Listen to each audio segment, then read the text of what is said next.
Find in your Bibles Philippians chapter 1. Philippians chapter 1. I'll begin reading in the last phrase of the 18th verse and read through verse 26. I'm so honored to stand here and especially glad to worship with you on such a hard day. And I want to, as the Lord helps me, cobble some things together from this letter that I trust will be an encouragement to you. So let's read the word of the Lord, and let's stand as we do it, if you would, please.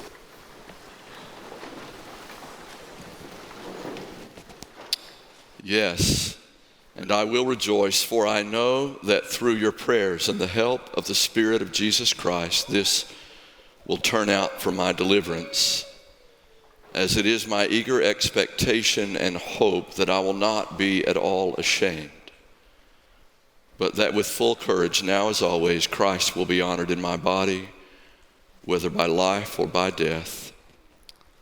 For to me to live is Christ, and to die is gain.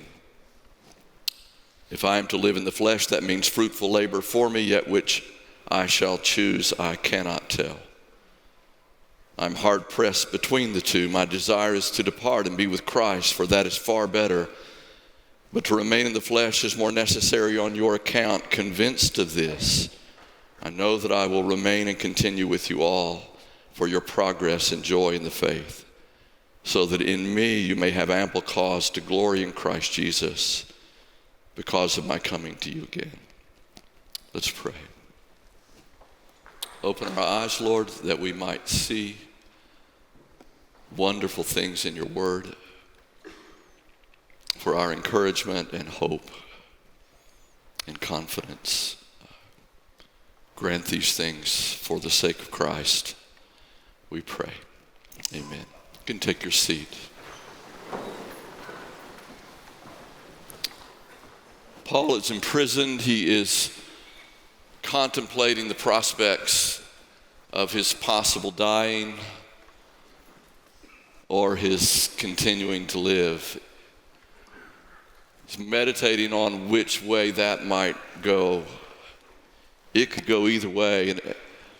And as he thinks about it, he has this confidence that he will be delivered. The confidence is rooted in the prayers of the people for him and the reality that he will have help from the Spirit of Jesus Christ in him.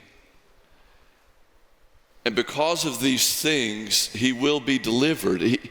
But he is unsure about which way it will occur. It could be he's delivered from prison to return to fruitful labor and ministry.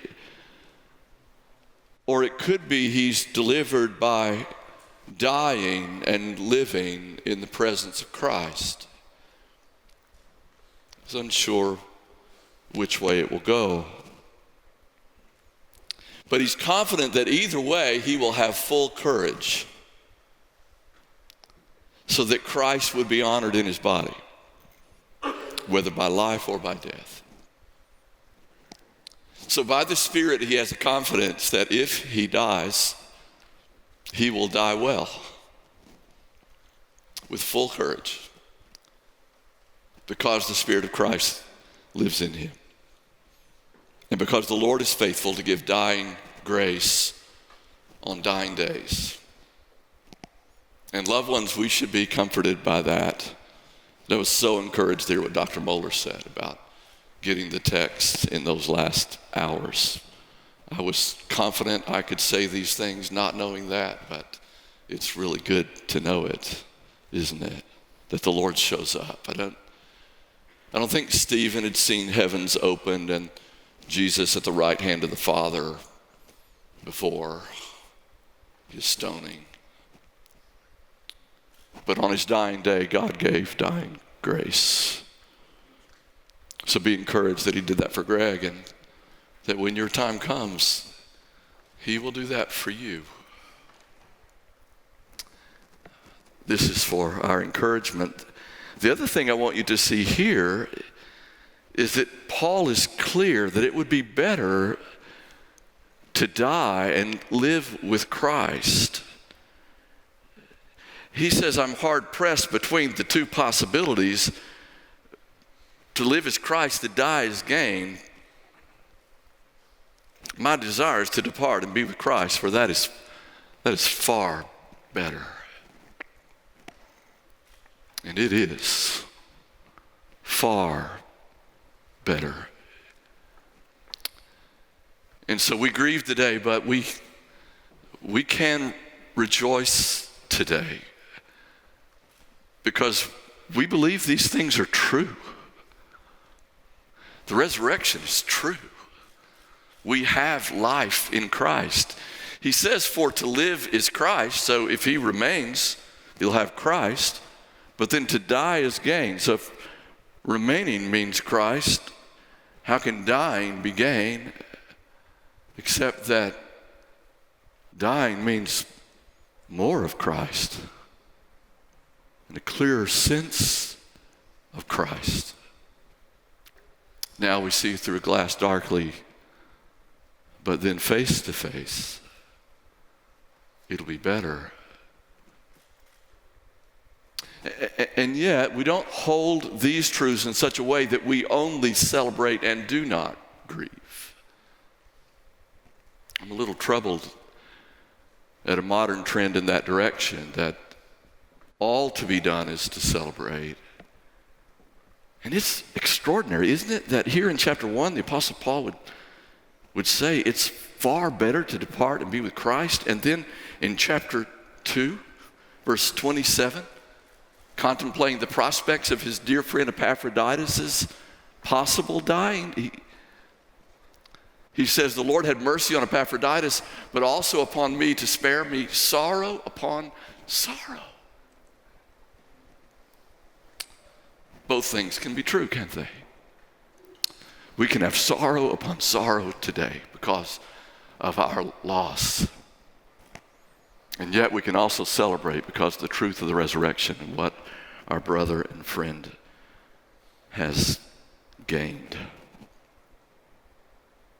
And right in the middle in Philippians, between these two realities, sorrow upon sorrow and death being gain and far better, we have this glorious hymn to the praise of Christ.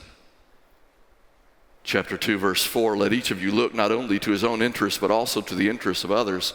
Have this mind among yourselves, which is yours in Christ Jesus, who though he was in the form of God, did not count equality with God a thing to be grasped, but emptied himself by taking the form of a servant.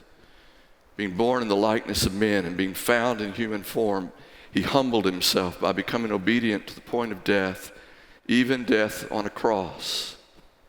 Therefore, God has highly exalted him and bestowed on him the name that is above every name, so that at the name of Jesus every knee should bow in heaven and on earth and under the earth, and every tongue confess that Jesus Christ is Lord, to the glory of God the Father.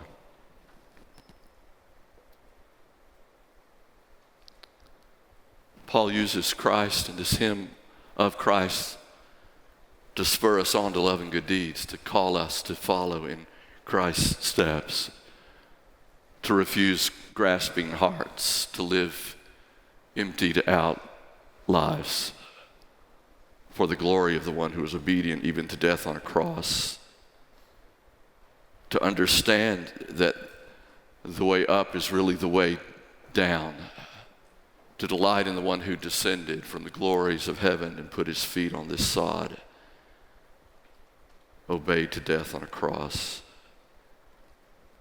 So that as we look to him, we don't look out for our own interests, but to the interests of others.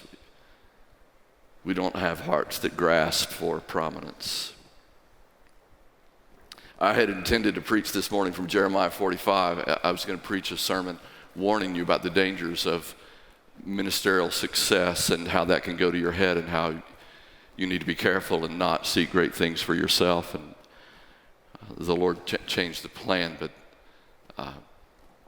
really, Greg was just a beautiful example of living out what the Lord was counseling Baruch in that text. Do you seek great things for yourself? Seek them not. So he lived out that humility. I knew him. Greg was at Richmond more than any Southern faculty member, I'm pretty sure, with Voice Vocal Band, with Doxology, with Kentucky Baptist Convention, all state groups. He was there several times on several occasions. I got to see him and experience him. And in fact, Doxology was scheduled to sing and lead in worship at Richmond this coming Sunday. That was not to be. He never tended to be front and center. He was always kind of behind the scenes, and those he was discipling were front and center. It was kind of his way. I loved his humility and his joy and his kindness. In the email he sent setting that up, he had some links to videos, and so I just watched some of those, and I was struck by his handprints are on those groups, just gloriously talented young people. And yet there's no Diotrephes in the group, who loves to be first. There's none of that. Everybody's listening. Everybody's contributing. The harmony is this glorious picture of what life in the church ought to be like, with everybody listening and everybody contributing and our voices blending to the glory of Christ. And I know that's not just with those groups, but students that he discipled that are all over the world, shaping the worship of the Lord's church in so many places. His humility marked all of that. Christ went all the way down to the cross, obedient to death on it, and then exalted to the very highest place from which he rules with remarkable and beautiful authority and sovereignty. And we don't understand how all that works out. We don't understand why we're doing this today, why this had to happen now. But we know that the one who died for us rules. And he is good. And he does good. Even on days like this. And then later on in the letter, the Apostle Paul talks about how knowing Christ is the surpassing thing, the most important thing. That he give up everything just to know him. And that the righteousness with which he will stand before God one day is a righteousness from God through faith in Christ. And that's our hope. As wonderful as Greg was, he was a sinner. He needed redemption. He needed a Savior to die in his place and rise from the grave. He needed the perfect, pure righteousness of Christ to dress him up. And he had it. And he has it. And that's our hope. So we grieve, but not as those who have no hope, because of the gospel that saved him and that transformed him in such beautiful ways. Let's pray together. In your word, Lord, you promise that our strength will equal our days. And this is a hard day, but we claim the promise, and we know it's true. That even now you are strengthening this family, these friends, these colleagues, by your Spirit, by your presence and your promises. May they each one feel that underneath them are the everlasting arms.